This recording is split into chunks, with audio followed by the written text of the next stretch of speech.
بسم اللہ الرحمن الرحیم۔ سامعین کرام، آپ سن رہے ہیں اردو کہانی سزائے محبت، جس کے راوی ہیں ملک صفدر حیات اور اس کو تحریر کیا ہے حسام بٹ نے۔ آپ سن رہے ہیں اس سلسلے کی قسط نمبر 4۔ مجھے امید ہے آپ کو میری یہ کاوش پسند آ رہی ہوگی۔ آپ نے اگر ابھی تک میرا چینل کہانی گھر سبسکرائب نہیں کیا تو ابھی میرے چینل کو سبسکرائب کر کے بیل نوٹیفیکیشن آن کر لیجئے تاکہ آنے والی ہر نئی کہانی کی اطلاع بر وقت آپ تک پہنچ سکے۔ میں نے چودھری کی طرف دیکھتے ہوئے کہا، چودھری صاحب، آپ کے خیال میں کنویں کے اندر کیا ہو سکتا ہے؟ اس کے چہرے پر حیرانی پھیلی ہوئی تھی۔ کچھ نہ سمجھنے والے انداز میں گویا ہوا، میرا خیال ہے اس کھو کے اندر کوئی مردار جانور موجود ہے۔ میرا بھی یہی اندازہ ہے، میں نے کہا، لیکن میرا خیال آپ کے خیال سے تھوڑا مختلف ہے۔ چودھری نے سوالیہ نظر سے مجھے دیکھا۔ میں نے اس کی نظر کو نظر انداز کرتے ہوئے کہا، آئیں کنویں پر چل کر دیکھتے ہیں۔ اس کے ساتھ اپنے ہمراہ آنے والے سپاہیوں کو میں نے ہدایت کی کہ وہ ان بھوکے گدھوں کو کنویں کے پاس سے ہٹائیں۔ وہ تیز قدموں سے چلتے ہوئے ہم سے پہلے کنویں پر پہنچے اور اپنی بندوقوں کی مدد سے گدھوں کو وہاں سے بھگانے لگے۔ تھوڑی ہی دیر میں میدان صاف ہو چکا تھا۔ مردار خور پرندے واپس اپنی عارضی قیام گاہوں پر جا چکے تھے۔ میں نے ایک سپاہی کو بھیج کر تھانے سے 2 ماہر ترین کوہ پیما کانسٹیبلوں کو بلا لیا۔ اس کے بعد میں نے چودھری سے کہا، مجھے چند مضبوط رسوں کی ضرورت ہے، کیا آپ کے گاؤں سے ایسے رسوں کا بندوبست ہو سکتا ہے؟ وہ الجھن آمیز انداز میں بولا، رسے تو ہر طرح کے مل جائیں گے جناب، پر آپ کا ارادہ کیا ہے؟ میں نے کہا، آپ کو میرے ارادے کا بھی پتہ چل جائے گا، پہلے رسے تو منگوائیں۔ اچھا جی۔ چودھری نے دزدیدہ نظر سے مجھے دیکھا اور دور کھڑے ہوئے گاؤں کے افراد کے پاس جا کر انہیں کچھ ہدایت دینے لگا۔ میں نے دیکھا اسی وقت 2 نوجوان گاؤں کی طرف روانہ ہو گئے تھے۔ چودھری واپس میرے پاس آ گیا اور مجھ سے بولا، میرا خیال ہے آپ کسی کو کنویں کے اندر اتارنا چاہتے ہیں، آپ کو کوئی اعتراض ہے؟ میں نے اس کی آنکھوں میں نگاہ گاڑ کر پوچھا۔ وہ جلدی سے بولا، مجھے بھلا کیا اعتراض ہو سکتا ہے جناب، آپ قانون کے محافظ ہیں، میں آپ کی تفتیش کے راستے میں رکاوٹ نہیں ڈال سکتا۔ آپ کا اندازہ درست ہے چودھری صاحب، میں نے گھمبیر لہجے میں کہا۔ میں نے تھانے سے جن 2 سپاہیوں کو بلوایا ہے وہ پہاڑوں پر چڑھنے کے ماہر سمجھے جاتے ہیں۔ وہ آپ کی منگوائی مضبوط رسیوں کے ذریعے اس پر اسرار کنویں میں اتریں گے۔ میں نے متروک کنویں کی جانب انگلی سے اشارہ کرتے ہوئے کہا، اس کے بعد ہی کوئی عقدہ حل ہو سکے گا۔ چودھری کی حالت دیکھتے ہوئے مجھے یہ سمجھنے میں دیر نہ لگی کہ اس کنویں کے حوالے سے جو کچھ میں سوچ رہا تھا وہی ڈر اسے بھی محسوس ہو رہا تھا۔ ایک بات کو میں نے ابھی تک فراموش نہیں کیا تھا، اور وہ یہ کہ صفیہ اور امیر علی کے سلسلے میں چودھری فرزند علی اور عالیہ بیگم نے مجھ سے کافی جھوٹ بولے تھے۔ مثال کے طور پر انہوں نے امیر علی اور صفیہ کے بیچ پائے جانے والے عشقیہ معاملات کو یک طرفہ قرار دیا تھا، جبکہ صفیہ جن حالات میں اور جس طرح غائب ہوئی تھی وہ آثار و واقعات ان کے بیان کی نفی کرتے تھے۔ میں ابھی تک یہ عقدہ حل نہیں کر پایا تھا کہ انہیں جھوٹ بولنے کی ضرورت کیوں محسوس ہوئی۔ عام طور پر انسان جب کسی حقیقت کو چھپانے کے لیے جھوٹ کا سہارا لیتا ہے تو اس کے پیش نظر 3 مقاصد ہوتے ہیں۔ ایک وقت میں ایک یا ایک سے زیادہ مقاصد بھی اس کا مطلوب ہو سکتے ہیں۔ انسان یا تو کوئی بہت بڑا فائدہ حاصل کرنے کے لیے جھوٹ بولتا ہے، یا وہ کسی بڑے نقصان سے خود کو بچانا چاہتا ہے۔ جھوٹ بولنے کا تیسرا مقصد شان و شوکت کا اظہار کرنا بھی ہوتا ہے۔ چودھری اور عالیہ بیگم کو اپنی شان و شوکت کے اظہار کی کوئی ضرورت نہیں تھی۔ اس کا واضح مطلب یہی تھا کہ یا تو وہ کوئی فائدہ حاصل کرنا چاہتے تھے یا پھر کسی نقصان سے بچنا چاہتے تھے۔ چودھری اور عالیہ بیگم سے متعلق مشہور افواہوں سے بھی میں بخوبی آگاہ تھا۔ میں خیالات کے تانے بانے ملا رہا تھا کہ چودھری کی آواز میری سماعت سے ٹکرائی۔ ملک صاحب، امیر علی کے بارے میں آپ کی تفتیش کہاں تک پہنچی؟ تفتیش جاری ہے چودھری صاحب، میں نے کنویں کی جانب دیکھتے ہوئے معنی خیز لہجے میں کہا۔ چودھری کی آنکھوں میں ایک سایہ سا لہرایا۔ اچانک میرے ذہن میں ایک خیال چمکا۔ میں نے پوچھا، چودھری صاحب، آپ کو اس وقت امیر علی کیسے یاد آ گیا؟ بس یوں ہی، وہ نظر چراتے ہوئے بولا۔ عالیہ بیگم اپنی بیٹی کی جدائی میں چارپائی سے لگ گئی ہے۔ میں نے کہا، چودھری صاحب، میری اب تک کی تفتیش کے مطابق امیر علی اور صفیہ اس ضلع سے باہر نہیں گئے۔ ایک لمحے کے توقف سے میں نے اضافہ کیا، اور آس پاس کے سارے پنڈ بھی ہم نے چھان مارے ہیں۔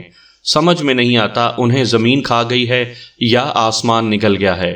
چودھری نے آسمان کی طرف دیکھتے ہوئے کہا۔ میں نے مذاق کے رنگ میں کہا، چودھری صاحب یہ بھی تو ہو سکتا ہے کہ واقعی انہیں زمین کھا گئی ہو یا آسمان نگل گیا ہو۔ آپ کیا کہنا چاہتے ہیں ملک صاحب؟ میں نے کہا، وہ دونوں جیتے جاگتے انسان تھے، ہم نے جتنی باریک بینی سے انہیں تلاش کیا ہے، اگر وہ کہیں ہوتے تو ضرور مل جاتے۔ اس سے تو یہی ظاہر ہوتا ہے کہ… میں نے دانستہ جملہ ادھورا چھوڑ کر چودھری کی آنکھوں میں جھانکا۔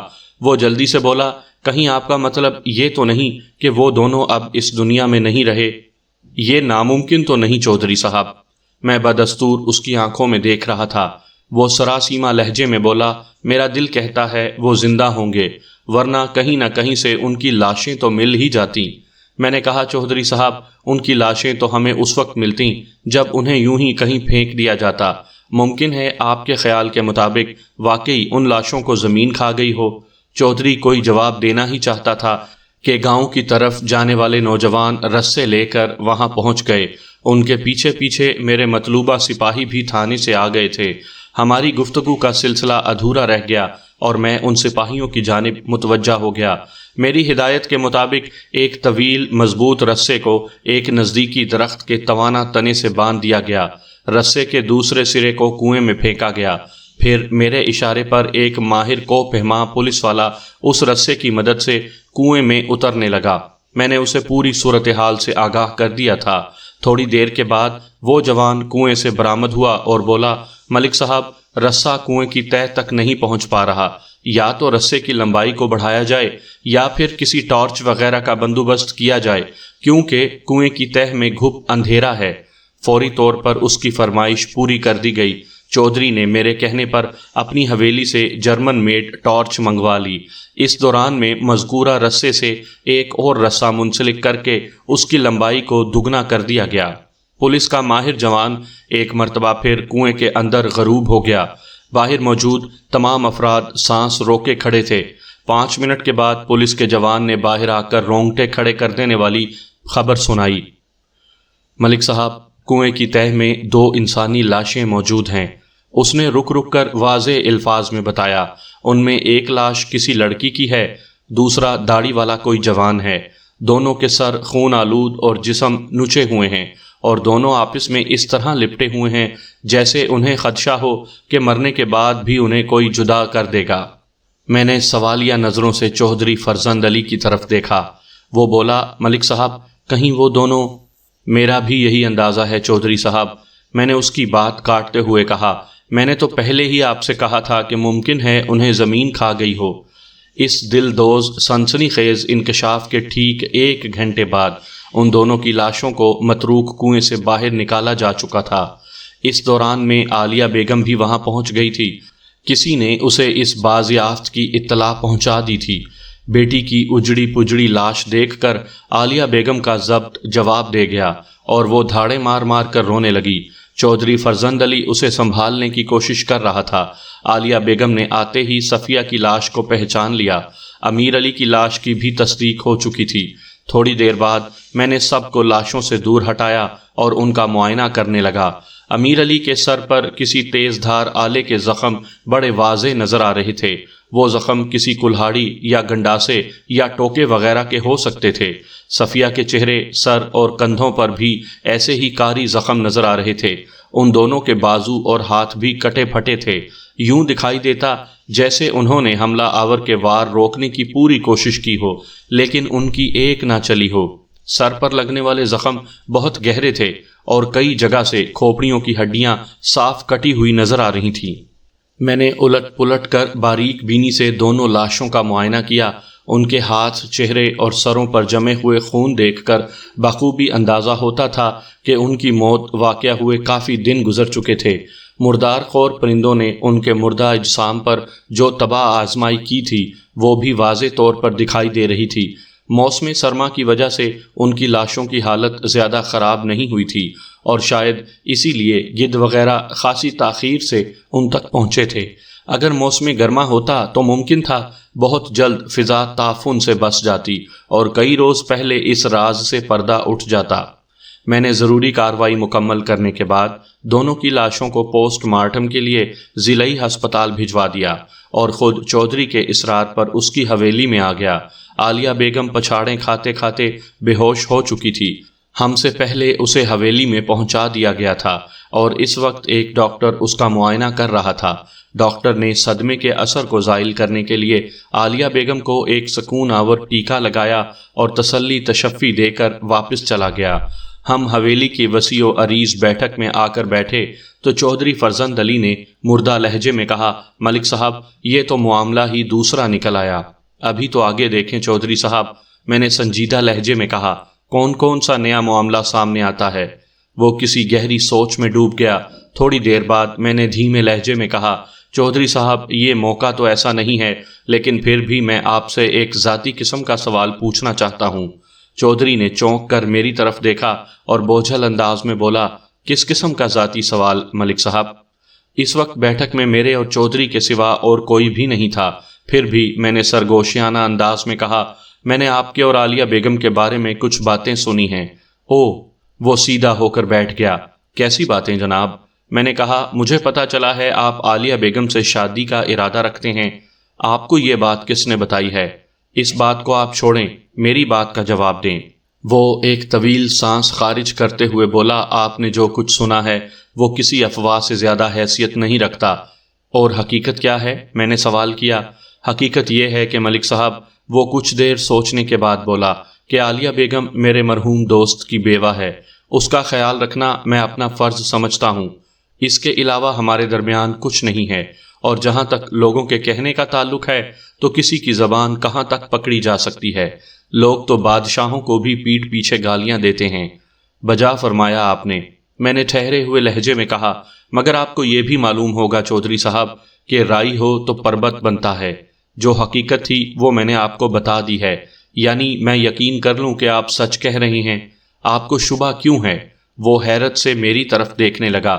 میں نے کہا، چودھری صاحب معذرت کے ساتھ یہ ضرور کہوں گا کہ آپ نے اور عالیہ بیگم نے بہت سے حقائق مجھ سے چھپانے کی کوشش کی ہے۔ کیسے حقائق؟ امیر علی اور صفیہ کے تعلقات کے سلسلے میں حقائق۔ چودھری بولا، ملک صاحب آپ کھل کر بات کریں تو اچھا ہے، چلیں کھل کر بات کر لیتے ہیں۔ میں نے کہا، پھر پوچھا، آپ نے اس حقیقت کا انکار کیوں کیا کہ امیر علی اور صفیہ ایک دوسرے کو چاہتے تھے؟ وہ یک طرفہ محبت تھی۔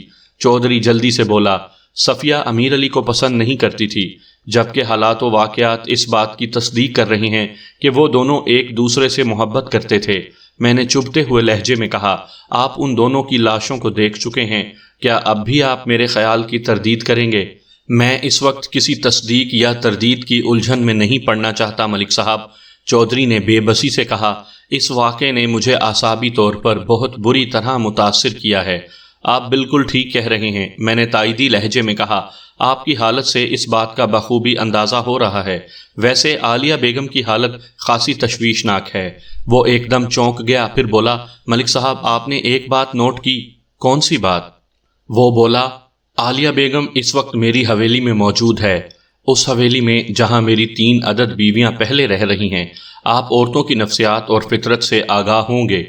اگر عالیہ بیگم سے میرے کسی بھی قسم کے مراسم ہوتے تو جو بعد ازاں شادی پر منتج ہو سکتے ہوں، تو میری بیویاں اسے ایک لمحے کے لیے بھی اس حویلی میں برداشت کر سکتی تھیں۔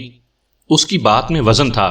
میں نے کہا، چودھری صاحب میں نے ایک بات کی تھی تصدیق کے لیے، آپ سے نجی قسم کا سوال کیا تھا۔ اگر آپ کو میرے ان الفاظ سے تکلیف پہنچی ہو تو میں معافی چاہتا ہوں۔ وہ معتدل لہجے میں بولا، کوئی بات نہیں، آپ تو اپنا فرض پورا کر رہے ہیں۔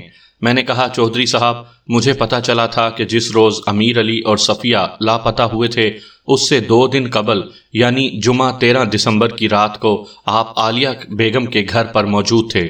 وہ کچھ سوچتے ہوئے بولا، مجھے یاد تو پڑتا ہے، میں وہاں موجود تھا۔ آپ کہنا کیا چاہتے ہیں؟ میں یہ کہنا چاہتا ہوں کہ آپ رات کے کھانے پر مدعو تھے، میں نے کہا، اور عالیہ بیگم نے اس رات امیر علی کو بھی اپنے گھر بلا لیا تھا۔ وہ جلدی سے بولا، بالکل بلایا تھا جناب، لیکن میں ابھی تک یہ سمجھ نہیں سکا کہ آپ کیا پوچھنا چاہتے ہیں۔ میں یہ پوچھنا چاہتا ہوں کہ عالیہ بیگم نے اس رات آپ کی موجودگی میں امیر علی کو اپنے گھر کیوں بلایا تھا؟ وہ چاہتی تھی کہ میں بھی اسے سمجھاؤں۔ کس سلسلے میں؟ یہی کہ وہ صفیہ کا خیال اپنے دل سے نکال دے۔ میں نے پوچھا پھر آپ نے امیر علی کو سمجھا دیا تھا؟ کوشش تو میں نے کی تھی، چودھری نے بتایا، لیکن اس کے چہرے کے تاثرات سے مجھے اندازہ ہوا تھا کہ میری کوشش رائیگاں گئی تھی۔ میں نے کہا مجھے پتہ چلا تھا کہ اس رات وہاں کچھ تلخی بھی ہوئی تھی۔ عالیہ بیگم نے کچھ ایسی باتیں کی تھیں جن سے امیر علی کی تذلیل کا پہلو نکلتا تھا۔ میرے خیال میں ایسی تو کوئی بات نہیں ہوئی تھی۔ چودھری پہلو بدلتے ہوئے بولا، آپ کو کسی نے غلط انفارمیشن دی ہے، ہو سکتا ہے آپ ٹھیک کہہ رہی ہوں۔ میں نے تائیدی انداز میں سر ہلاتے ہوئے کہا، لیکن مجھے یہی بتایا گیا تھا کہ اس رات عالیہ بیگم نے خاص طور پر امیر علی کو اپنے گھر اس لیے بلا لیا تھا کہ وہ آپ کے سامنے اس کی بے عزتی کر سکے، بلکہ اس نے کھل کر اپنے عزائم کا اظہار بھی کیا تھا۔ میں ایک بار پھر کہوں گا کہ آپ کو مس گائیڈ کیا گیا ہے۔ چودھری نے ٹھہرے ہوئے لہجے میں کہا۔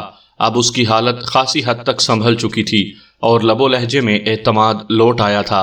وہ بولا، میرے خیال میں آپ کو یہ سب کچھ بابا بشیرہ کی گھر والی مختار بی بی نے بتایا ہوگا۔ وہ عالیہ بیگم سے بہت بیر کھاتی ہے، خاص طور پر جب سے عالیہ بیگم نے صفیہ کے رشتے سے انکار کیا تھا۔ میں نے کہا، اس سے کوئی فرق نہیں پڑتا کہ مجھے یہ معلومات کس نے فراہم کی ہیں۔ آپ نے ان باتوں کی تردید کر دی ہے، میں آپ کے جوابات کو یاد رکھوں گا۔ میں نے آپ کو سب کچھ ٹھیک بتا دیا ہے ملک صاحب، وہ بولا، آگے آپ کی مرضی، یقین کریں یا نہ کریں۔ میں نے کہا، ہم دوسروں کی کہی ہوئی باتوں کو تفتیش کی کسوٹی پر پرکھتے ہیں، پھر دودھ کا دودھ اور پانی کا پانی ہو جاتا ہے۔ آپ اپنی تفتیش جاری رکھیں ملک صاحب، وہ میری آنکھوں میں دیکھتے ہوئے بولا۔ امیر علی اور صفیہ کی روپوشی کا معاملہ تو حل ہو گیا، اب آپ کو ان کے قاتل یا قاتلوں کی تلاش ہے۔ یہ دوہرے قتل کی واردات ہے جناب۔ میں نے کہا، یہ واردات آپ کے گاؤں میں ہوئی ہے، اس لیے میں اپنی تفتیش کا آغاز آپ ہی سے کروں گا۔ میں ہماتن گوش ہوں۔ میں نے پوچھا، چودھری صاحب، آپ کے خیال میں یہ کارنامہ کس شخص یا اشخاص نے انجام دیا ہوگا؟ میں اس بارے میں خیال آرائی کرنے سے معذور ہوں، وہ معذرت خواہانہ انداز میں بولا۔ میرے حساب سے اس گاؤں میں ان کا کوئی دشمن نہیں تھا۔ آپ کا مطلب ہے قاتل یا قاتلوں کا تعلق کسی دوسرے گاؤں سے ہے؟ میں نے اس کے چہرے پر نظر گاڑتے ہوئے سوال کیا۔ وہ میرے سوال سے سٹ پٹا گیا، جلدی سے بولا، میرا یہ مطلب نہیں جناب۔ دیکھیں نا جی، وہ بات بناتے ہوئے بولا، جہاں انسان کے 100 دوست ہوتے ہیں وہاں ایک آدھ دشمن بھی ہوتا ہے۔ میں یہ کہنا چاہ رہا تھا کہ ان دونوں کا ایسا کوئی دشمن یہاں موجود نہیں جو ان کے خون میں ہاتھ رنگنے کو تیار ہو جائے۔ میں نے کہا، چودھری صاحب، آپ اس بات میں تو کوئی شبہ نہیں کر رہے کہ ان دونوں بدقسمتوں کے خون میں کسی نے اپنے ہاتھ رنگ لیے ہیں۔ یہ واردات اسی گاؤں میں ہوئی ہے، لہٰذا زیادہ امکان اسی بات کا ہے کہ قاتل یا قاتلوں کا تعلق اسی گاؤں سے ہوگا۔ آپ اس سلسلے میں کوئی روشنی ڈال سکتے ہیں؟ وہ تذبذب میں نظر آنے لگا۔ میں نے پوچھا، آپ کو کسی پر شک ہے چودھری صاحب؟ وہ نفی میں سر ہلانے لگا۔ میری نظر میں ایسا کوئی مشکوک بندہ نہیں ہے ملک صاحب۔ ہو سکتا ہے عالیہ بیگم اس بارے میں کچھ جانتی ہو۔ میں نے خیال ظاہر کیا، میں ان کا بیان بھی لینا چاہتا ہوں۔ ذرا معلوم تو کریں ان کی طبیعت اب کیسی ہے۔ چودھری اٹھ کر تھوڑی دیر کے لیے حویلی کے اندرونی حصے میں گیا اور آ کر بتایا کہ وہ خواب آور ٹیکے کے زیر اثر سو رہی ہے اور کسی قسم کا بیان دینے کی حالت میں نہیں ہے۔ میں نے چودھری سے کہا، چلیں، ان کا بیان کل ہو جائے گا، آپ کل ان کو لے کر تھانے میں آ جائیں۔ چودھری نے مجھے ایسا کرنے کا یقین دلایا۔ چلتے چلتے اس نے مجھے آس پاس کے گاؤں کے چند جرائم پیشہ افراد کے نام بھی نوٹ کروا دیے اور کہا، آپ ذرا ان بندوں کو بھی چیک کریں۔ میں دل میں چودھری کی حماقت پر ہنس پڑا، لیکن میں نے اس پر ظاہر نہیں ہونے دیا کہ میں نے اس کی چال کو سمجھ لیا ہے۔ واضح طور پر اس نے مجھے بھٹکانے کی کوشش کی تھی۔ اس کے عمل سے ظاہر ہو رہا تھا کہ وہ نہیں چاہتا کہ میں کنگنی والا کو اپنی تفتیش کا مرکز بناؤں، ورنہ یہ تو ممکن ہی نہیں تھا کہ اس کے گاؤں میں کسی مشکوک فرد کا وجود ہی نہ پایا جاتا ہو۔ ہر گاؤں میں لوفر، اوباش، غنڈے اور جرائم پیشہ افراد پائے جاتے ہیں، لیکن چودھری کو اپنے گاؤں میں ایسے افراد نظر نہیں آئے تھے، اور اس نے مجھے ارد گرد کے گاؤں میں پائے جانے والے مشکوک افراد کو چیک کرنے کا مشورہ دیا تھا۔ بہت بہت شکریہ چودھری صاحب، میں نے یہی ظاہر کیا جیسے میں پہلی فرصت میں اس کے مشورے پر عمل کروں گا۔ پھر میں جانے کے لیے اٹھ کر کھڑا ہو گیا اور کہا، اگر آپ کے علم میں کوئی غیر معمولی بات آئے تو فوری طور پر مجھے مطلع کریں۔ آپ فکر ہی نہ کریں ملک صاحب، وہ جلدی سے بولا، قانون کی مدد کر کے مجھے بڑی خوشی ہوگی۔ میں چاہتا ہوں آپ صفیہ کے قاتل یا قاتلوں کو جلد از جلد کیفر کردار تک پہنچا دیں۔ اور امیر علی کے قاتل یا قاتلوں کو؟ یہ سوال میں نے اس لیے کیا تھا کہ اس نے صرف صفیہ کے قاتل یا قاتلوں کا ذکر کیا تھا۔ وہ میرے اس سوال پر کچھ گڑبڑا سا گیا اور وضاحت آمیز لہجے میں بولا، میرا مطلب تھا دونوں کے قاتل یا قاتلوں کو آپ فوری طور پر گرفتار کر کے جیل میں پہنچا دیں۔ خدا آپ کی زبان مبارک کرے چودھری صاحب، میں نے ذو معنی الفاظ میں کہا اور حویلی سے باہر نکل آیا۔ تھانے پہنچنے سے پہلے میں یہ اٹل فیصلہ کر چکا تھا کہ اپنی تفتیش کا مرکز و محور میں کنگنی والا ہی کو بناؤں گا، لیکن نہایت خفیہ انداز میں۔ چودھری کو اس کی ہوا بھی نہیں لگنے دوں گا۔ چودھری فرزند علی کو بے خبر رکھ کر ہی کوئی کام کی بات معلوم کی جا سکتی تھی۔ میں چودھری کی طرف سے خاصا مشکوک ہو چکا تھا۔ تھانے میں آ کر میں نے سب سے پہلے ان سادہ لباس پولیس اہلکاروں کو اپنے کمرے میں بلا لیا جن کی ڈیوٹی میں نے کنگنی والا کی نگرانی پر لگائی ہوئی تھی۔ امیر علی اور صفیہ کی لاشوں کی برآمدگی کے بعد میں نے انہیں واپس تھانے میں بھیج دیا تھا۔ انہیں دوبارہ کنگنی والا روانہ کرنے سے پہلے میں نے نئی صورتحال سے آگاہ کر دیا۔ اب ان میں سے ایک کو کنگنی والا کے اندرونی معاملات دیکھنا تھے اور باقی دو کو صرف اور صرف چودھری کی حویلی پر نظر رکھنا تھی۔ خاص طور پر چودھری فرزند علی اور عالیہ بیگم کی کڑی نگرانی کرنا تھی۔ دوسری صبح میں نے ایک کانسٹیبل کو موضع سنبڑیال روانہ کر دیا تاکہ امیر علی کو ورثاء کے اس المناک سانحے کی اطلاع دی جا سکے۔ اس کے بعد تازہ ترین صورتحال کی رپورٹ تیار کرنے لگا۔ رپورٹ تیار کرنے کے بعد میں نے ایس پی علاقہ اور ڈپٹی کمشنر کو بھجوا دی۔ اس رپورٹ میں نے اپنی اب تک کی کارکردگی کو بتفصیل بیان کیا تھا۔ اسی دوپہر پوسٹ مارٹم کی رپورٹ بھی آ گئی۔ پوسٹ مارٹم کی ابتدائی رپورٹ کے مطابق مقتول امیر علی اور مقتولہ صفیہ کی موت اتوار 15 دسمبر کی صبح 5 اور 6 بجے کے درمیان واقع ہوئی تھی۔ موت کا سبب وہ کاری ضربات تھیں جو کسی تیز دھار آلے کی مدد سے ان کے سروں پر لگائی گئی تھیں۔ میڈیکل ایگزامینر کے مطابق مقتولین کے جسموں پر پائے جانے والے زخموں کے نشانات کا تعلق کسی تیز دھار کلہاڑی یا گنڈاسے وغیرہ سے تھا۔ قاتل نے بڑی بے دردی سے ان کے سروں کو نشانہ بنایا تھا۔ پوسٹ مارٹم کی رپورٹ میں ایک ایسی بات درج تھی جس نے مجھے چونکنے پر مجبور کر دیا، اور وہ بات یہ تھی کہ امیر علی اور صفیہ کے جسموں پر پائے جانے والے تمام خطرناک زخموں کا تعلق ایک ہی ہتھیار سے تھا، یعنی ان پر ایک ہی آلہ قتل سے شدید وار کر کے انہیں موت کے گھاٹ اتار دیا گیا تھا۔ اس سے ایک بات تو واضح ہو گئی تھی کہ ان دونوں کا قاتل کوئی ایک ہی شخص تھا۔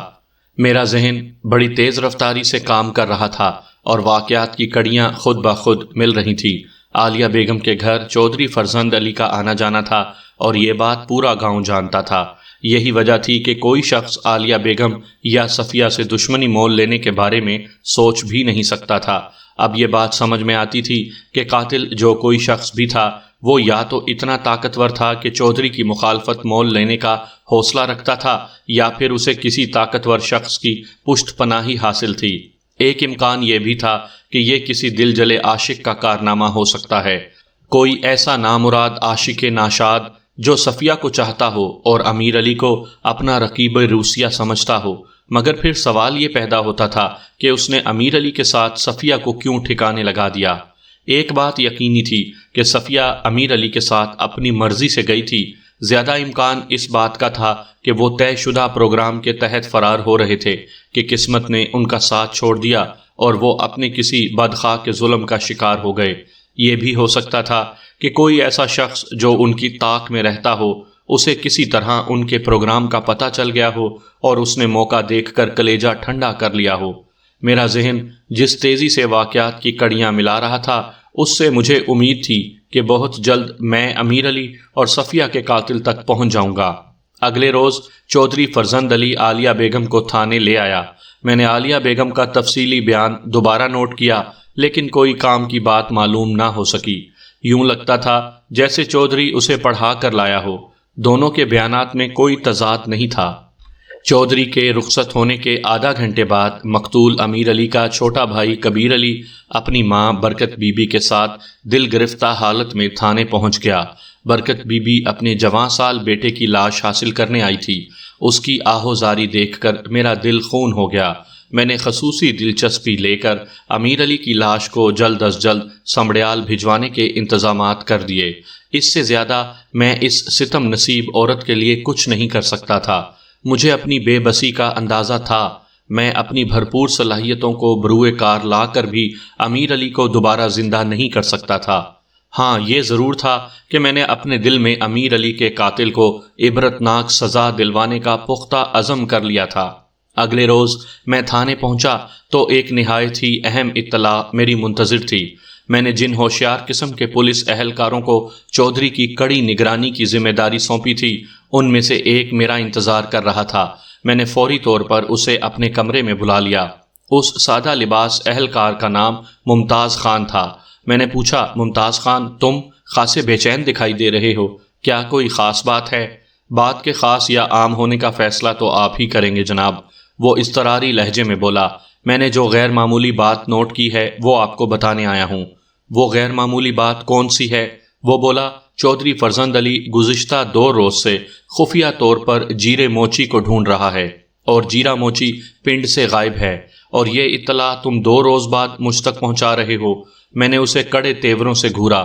اس نے لجاجت آمیز انداز میں کہا، ملک صاحب، میں نے عرض کیا نا، چودھری فرزند علی یہ کام نہایت خاموشی سے خفیہ طور پر کر رہا تھا۔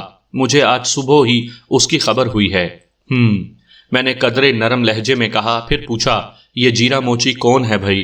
کانسٹیبل نے جواب دیا، جناب، جیرا کنگنی والا کا ہی رہنے والا ہے۔ اس کے بوڑھے باپ وزیر حسین موچی کی ادھر پنڈ میں ہی جوتے مرمت کی دکان ہے۔ تم جیرے موچی کے بارے میں کیا جانتے ہو؟ 1 نمبر کا لوفر اور لفنگا ہے جناب، کانسٹیبل نے جواب دیا۔ میں نے پوچھا، کیا وہ بھی اپنے باپ کے ساتھ اس کی دکان میں کام کرتا ہے؟ نہیں جناب، کانسٹیبل نے نفی میں سر ہلاتے ہوئے کہا، اسے تو آوارہ گردی اور بدماشی ہی سے فرصت نہیں ہے، کام کیا کرے گا؟ میں سوچ میں پڑ گیا۔ چودھری فرزند علی کو ایک ایسے شخص کی تلاش کیوں تھی جو اوباش، آوارہ اور غنڈہ تھا؟ اور پھر خاص بات یہ کہ چودھری نہایت رازدارانہ انداز میں اسے ڈھونڈ رہا تھا۔ میں نے سادہ لباس میں کانسٹیبل سے پوچھا، ممتاز خان، تم نے بتایا ہے کہ جیرا موچی کنگنی والا سے غائب ہے، کیا تم نے اس بات کی تصدیق کر لی ہے؟ جی ہاں، میں نے چنگی طرح پتہ کر لیا ہے۔ جیرا موچی کب سے نظر نہیں آ رہا؟ اس نے بتایا، جب سے امیر علی اور صفیہ کی لاشیں بیری والے کھوہ سے برآمد ہوئی ہیں۔ میں نے پوچھا، وہ 3-4 روز سے غائب ہے، لیکن اس کے گھر والوں کو تو اس بارے میں کوئی تشویش نہیں ہوئی۔ یہ عجیب سی بات نہیں؟ اس کے گھر والوں کے لیے یہ عجیب بات نہیں ہے ملک صاحب۔ تم کہنا کیا چاہتے ہو؟ ممتاز خان نے کہا، وہ پہلے بھی اکثر کئی دنوں کے لیے گھر سے غیر حاضر رہتا ہے۔ اس کے گھر والے اس کی اس عادت سے واقف ہیں، لیکن جیرے کی غیر حاضری سے چودھری کے پیٹ میں کیوں مروڑ اٹھ رہا ہے؟ میں نے سوچ میں ڈوبے ہوئے لہجے میں کہا، اور وہ کمبخت بھی اسی دن سے کیوں غائب ہے جب سے متروک کنویں سے 2 لاشیں نکالی گئی ہیں؟ کانسٹیبل ممتاز خان نے خیال آرائی کی، ملک صاحب، مجھے تو لگتا ہے کہ جیرے موچی کا اس معاملے سے کوئی گہرا تعلق ہے۔ میں بھی اسی انداز میں سوچ رہا تھا، لیکن میں نے اپنی سوچ کو سادہ لباس کانسٹیبل ممتاز خان پر عیاں نہیں ہونے دیا اور کہا، ٹھیک ہے، تم فوری طور پر واپس کنگنی والا چلے جاؤ اور چودھری کی سرگرمیوں پر گہری نظر رکھو۔ جو حکم صاحب۔ وہ مجھے سلوٹ کر کے جانے لگا۔ وہ دروازے میں پہنچا تو میں نے پیچھے سے آواز دے کر اسے مخاطب کیا۔ وہ رکا اور مڑ کر مجھے دیکھنے لگا۔ میں نے کہا، تم سب سے پہلے جا کر اپنے دوسرے دونوں ساتھیوں سے ملاقات کرو اور انہیں تاکید کرو کہ وہ بھی خفیہ طور پر جیرے موچی کا سراغ لگانے کی کوشش کریں۔ اگر جیرے کے بارے میں کوئی اہم اطلاع ملے تو مجھے فوری طور پر مطلع کیا جائے۔ اگر ممکن ہو تو اسے فوری طور پر گرفتار کر کے تھانے لے آئیں۔ میں سمجھ گیا جناب، وہ پر اعتماد انداز میں سر ہلاتے ہوئے بولا، آپ فکر ہی نہ کریں۔ اس کے جانے کے بعد میں نے ASI منظور الہی کو اپنے کمرے میں بلا لیا۔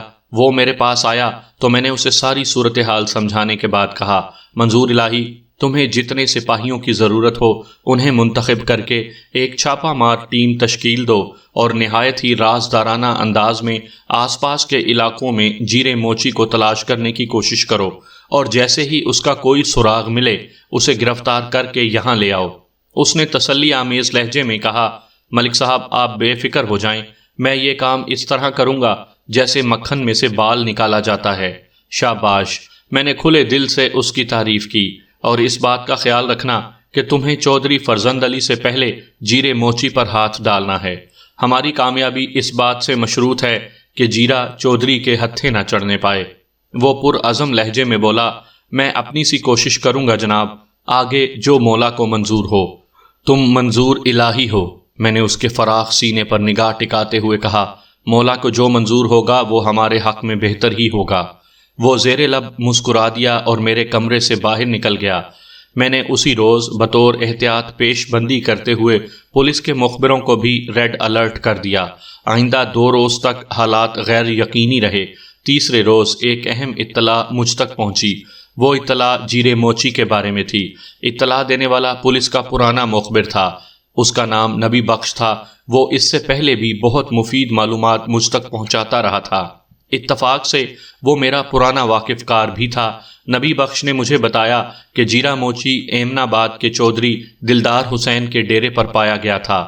میں نے اسی روز دوپہر کے بعد ایک ہوشیار قسم کے صحت مند حوالدار کو ساتھ لیا اور وانڈو جانے والی بس میں سوار ہو کر ایمن آباد پہنچ گیا۔ اس بس میں سفر کرنے کا فائدہ یہ تھا کہ یہ ایمن آباد کے اندر سے گزرتی تھی۔ جب ہم چودھری دلدار حسین کے ڈیرے پر پہنچے تو سپہر کے 3 بج رہے تھے۔